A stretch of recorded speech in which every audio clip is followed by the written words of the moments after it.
Hello, I'm the Nostalgia Critic. I remember it so you don't have to. A long time ago, a young filmmaker named George Lucas helped create a parallel dimension in a galaxy far, far away. It's a strange world with bizarre aliens and unbelievable creatures. A world that the sci-fi community will never, ever forget. Okay, the punchline is Howard the Duck. For all the strange things that George Lucas has done, whether it be bad, unnecessary, or just downright racist, nothing compares to the weird cinematic bomb that he actually made the strange choice of producing, Howard the Duck. And if you think Jar Jar Binks was bad, he still is. But this is a creation that equally matches that theatrical travesty. So, what gave George Lucas the idea to attach his name to such a goofy movie? Well, maybe the comic book had something to do with it. That's right, this was actually based on a Marvel comic book by the same name. It was about a duck who came from a parallel dimension where everybody's a duck, but somehow got zapped into our reality to have a ton of strange adventures. Yeah, sounds like a blockbuster to me too. Let's take a look. So we see Howard in his parallel world where he lives in an apartment of in-jokes. He sits around drinking beer, smoking cigars, and reading the latest edition of Play Duck. You know, a kids movie!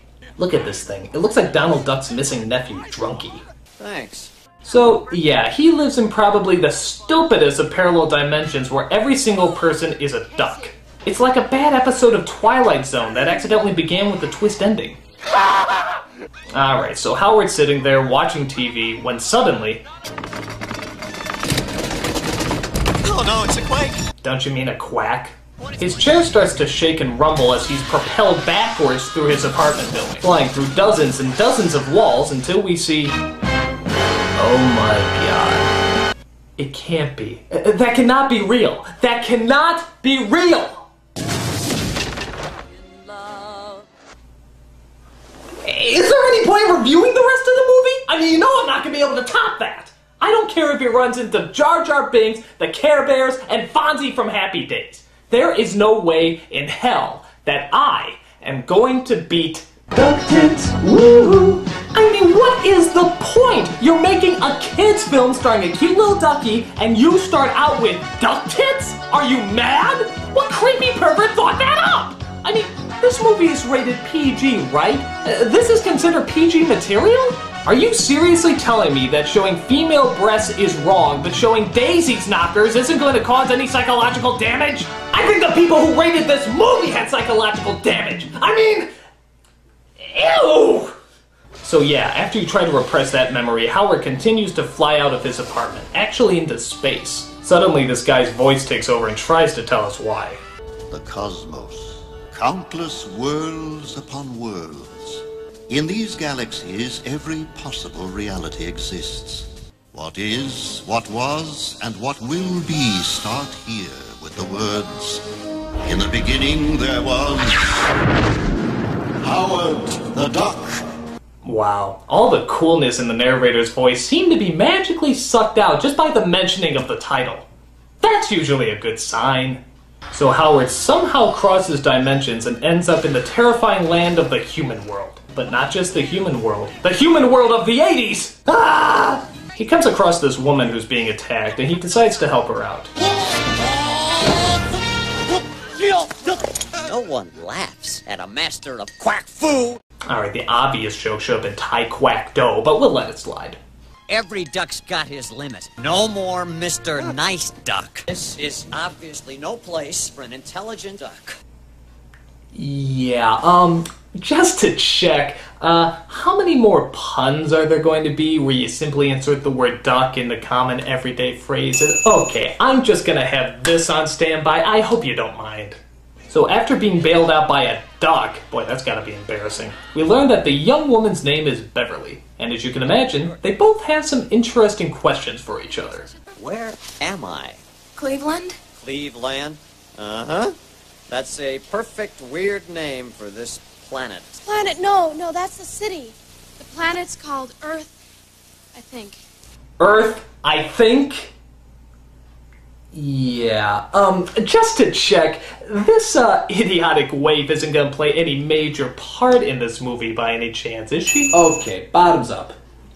So Beverly is about to leave poor Howard behind, but the awkward 80s love music suggests that she should do something else. Something started to change inside of you, and right out of the blue. Go to him, Beverly. Go to him. It can't be any worse than that time you let that singing giraffe sleep on your couch. You consider that progress? So being a sucker for a hard duck case, Beverly decides to take Howard in and let him spend the night. Nice place. You pay to live here? It's cheap. The manager of my band found it for me. I suggest you find a new manager. Hey, I'd love to, but we got this damn contract with the sleazoid. He won't even give us the money he owes us. You know you're talking to a duck, right? So Howard eventually falls asleep as Beverly partakes in a rather uncomfortable sequence.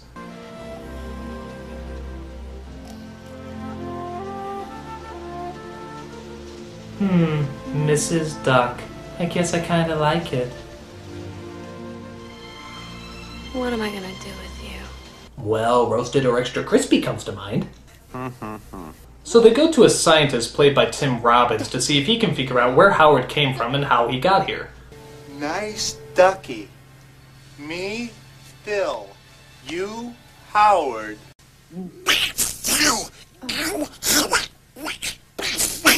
So he obviously does't help much, which means Howard is still stuck in the surreal world where he'll never seem to fit in. Look at this wonderful exhibit. I'm a freak, an outcast. Oh, look at the ducky! Look at the ducky! Beat it! Ah! I thought he was cute at first, but then he waved his fingers and became terrifying! He also tells Beverly to go away, as he just wants to be left alone. That's the way you want it. Then so long, ducky. Don't shed any tears over me, Toots! You can waddle in your own self-pity! Men are from Mars, women are from Venus. Ducks are from some parallel dimension where apparently they have duck tits. And no shame. Oy. If you can believe it, Howard actually gets a job cleaning up at a local romantic spa. Because nothing says romance like a feathered alien cleaning up your love juice. That's really disgusting. Look at this. He gets thrown in the hot tub and the couple just keeps making out. What was that? Oh, it's just some small, fully clothed animalmorphic life form swimming in our hot tub. Oh well. Despite the job, Howard seems to still not be fitting in, as crowds of people constantly seem to remind him. That's a duck! That's a duck, man! That's a duck! That's a tie! That's a desk! That's a dope movie! So Howard returns to Beverly, who happens to have a band called Cherry Bomb. Well, I understand the bomb part, but the cherry section throws me off. There, he comes across Beverly's manager and tries to persuade him to let her out of the band's contract. Is this gonna be easy? Or is this gonna be trouble? Whoa, I think this duck means business. They pick him up and throw him across the bar, thinking they got rid of the little quacker. But then...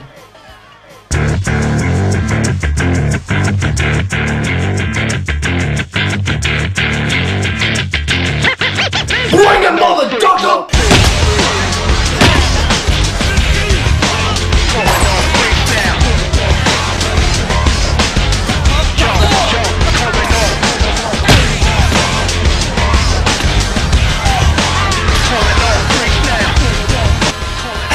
I'm getting my ass kicked by palm tree! So after that embarrassing display, the manager decides to give the women back their money and let them out of the contract. So Howard meets up with Beverly backstage where... Hi, sorry I missed the show. Oh no, not this guy again. Howard!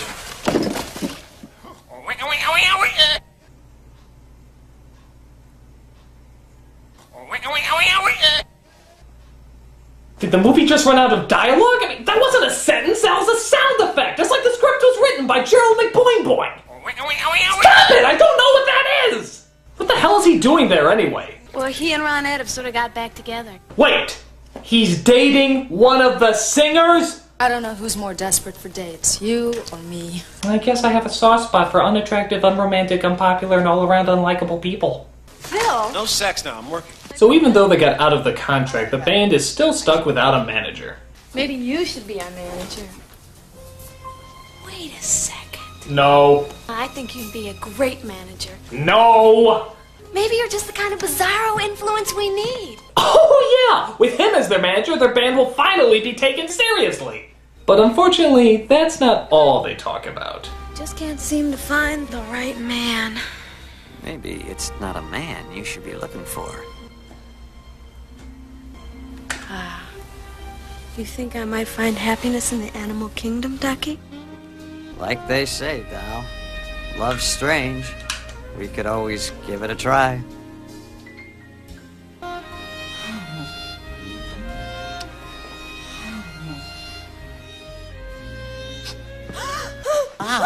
Oh, I'm sorry, the door was open. Oh, thank God! Those three angels of mercy happen to be scientists who think they know what brought Howard here. Apparently they were working on some sort of dimensional jumper thingy that pointed into Howard's universe and accidentally brought into our world. So the easy solution is just to send him back through the same process. So the scientists decide to drive him to the machine and send him back. Right now, you're the one and only thing that's making it very hard for me to leave. Oh. So the gang gets to the machine with no problems or dilemmas along the way, and it looks like Howard is finally going home. Well, that wasn't so bad. I mean, it certainly wasn't a good movie, but I can definitely say that I've seen worse. What was that? It exploded again. It was terrible. We have no right to tamper with the universe. Does this mean the duck's not going home? We lost control again, and there was another explosion. We brought Howard down the first time, but what if we brought down something else this time? Something that could possibly make this film go on even longer? Yeah, sure. So yeah, the movie keeps on going, as apparently one of the scientists is taken over by an alien life form from another parallel dimension. I'm not jetting anymore. The transformation is complete. I am now someone else. My God, he's transformed into Cobra Commander! Soon the Dark Overlords will engulf the Earth. Excellent! They haven't spotted us. If you can't take the heat, get out of that kitchen. Cobra, attack! So the characters, I guess, just sit and talk for a bit while the scientist continues to reenact scenes from The Exorcist. I am now one of the Dark Overlords of the universe. And your mother sucks cocks in hell! Blah! On top of that, he can also use his mental powers to do horrible, menacing things, like assassinate table condiments. My powers are growing. Next I will destroy the Tabasco sauce. Blah! To make things worse, Howard gets into yet another fight when all the truckers at the diner start to insult him. This one's for you, cracker! Another hungry customer! Yeah! Well, gee, he threw a pie at the other guys. Surely he's not gonna throw a pie at me. Go! They keep fighting until they finally grab him and put him in his place. So what are they gonna do? Like, beat him up, or toss him around a bit, or tie him down and try to decapitate him? Dude, when did truckers become homicidal maniacs? But the belching Skeletor gets up and saves Howard so that he can get the key to the dimensional machine back. Sounds like a bunch of bull pucky. The odd thing is that even after people leave, he just keeps blowing shit up. I guess he just has a real hate for food condiments and kitchen utensils. The dinner flatware must die! So the scientist kidnaps Beverly and decides to take her away. Because... Why are you kidnapping her anyway? Yeah, that's what I thought. On the way there, the alien inside him needs to recharge his energy. He does it by taking out the cigarette lighter and doing this.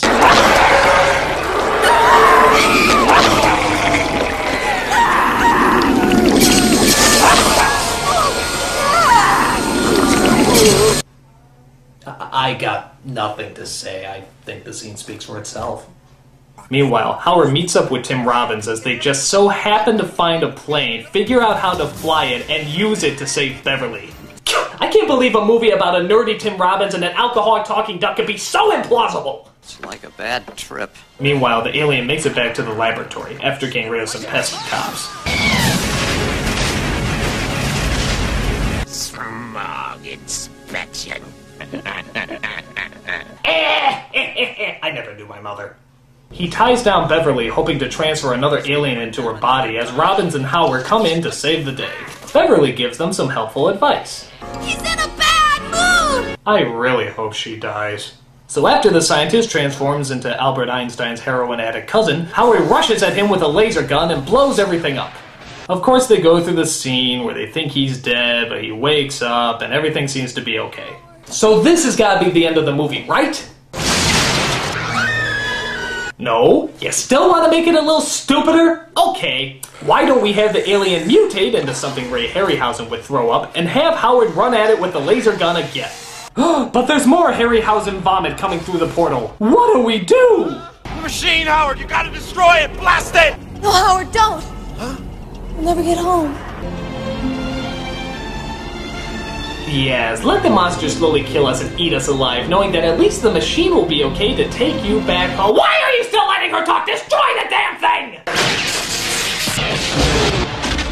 And then we get the scene where we think Howard is dead. Gee, it's almost as good as the first time you did it!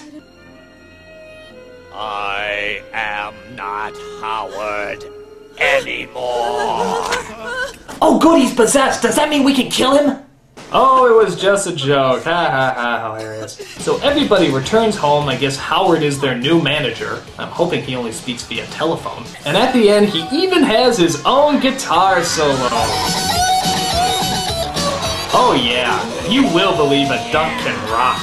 I also believe that a duck can blow! This is the worst thing that George Lucas has ever made since anything not Star Wars or Indiana Jones related. And even that he's slowly trying to destroy! Apart from being silly, stupid, and surprisingly boring, this film is just plain mean-spirited. Everything is shot in the dark, someone's always trying to kill him or hurt him. It's just a thoroughly unpleasant movie. But hey, look on the bright side, it could be worse. No, it can't, actually. This is the worst. If you have a chance to pass up this duck suck, I suggest you drop it like the rotten egg that this stink bomb was born out of. Just remember, kids, quack is whack. I'm the Nostalgia Critic guy, remember? So you don't have to. Duck tits, woo!